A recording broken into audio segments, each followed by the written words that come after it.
Dans le domaine des portes ouvertes, toute chose devient quoi? Une porte. Donc pourquoi? Toute chose qui donne seulement l'accès à une autre chose, de passer ou de toucher, cela, ça devient une porte dans une autre dimension. Je vais m'expliquer. Cet homme ne voyait rien. Il y a des portes invisibles. Tu peux arriver quelque part dans un mur comme ça, vous ne voyez rien. Toi, tu ne vois rien.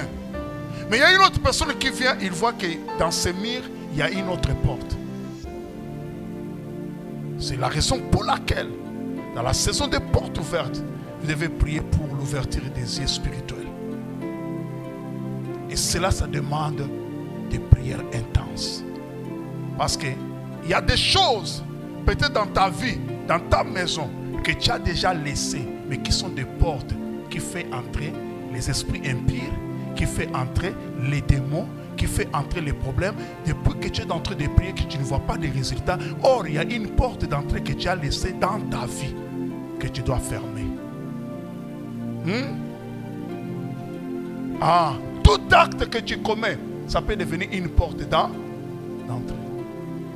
Parce que cet acte amène quelque chose aussi dans ta vie ou dans la vie de l'autre. Donc c'est par cet acte que le mal est arrivé ou le bien est arrivé. Donc, les portes d'entrée, vous devez faire attention avec ça. Vous êtes là avec moi? Shalom, shalom. Alléluia. Alléluia. Alléluia. Alors je suis en train de parler sur les portes d'entrée. Et je vois dans Ézéchiel chapitre 8, c'est là où je suis resté pour réfléchir sur ça. Qu'il y a des portes de foi, vous ne voyez pas. Il faut que vous arrivez dans une dimension de prière intense pour que Dieu vous ouvre les yeux pour voir cette porte-là. La Bible déclare qu'Ézéchiel voit une vision. Il était avec les anciens. Avec les anciens comme nous sommes là. Il était avec les anciens, parlait devant le temple, mais il ne voyait pas les choses qui se faisaient devant le temple.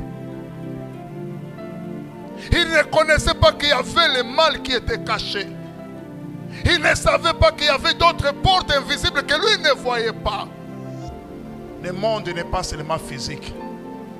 Le monde est invisible et le monde est visible. Ne vous contentez pas seulement du monde visible. Le monde visible est en train de subir l'influence du monde invisible.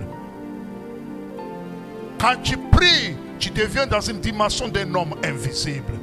Quand tu pries, tu entres dans une dimension de surnaturel. Tu peux commencer à voir les choses avec le naturel ne peut pas te faire voir ces choses-là. Il y a d'autres portes qui détruisent nos vies. Il y a d'autres portes qui bénissent aussi nos vies. Ce matin, avant de quitter ici, tu dois fermer une porte. La mauvaise porte qui favorise toujours le mal arrivé dans ta vie. Dans ce matin, bien aimé, il faut refuser de dire que je dois fermer cette porte. Si tu ne fermes pas cette porte-là, ça va continuer à te faire du mal.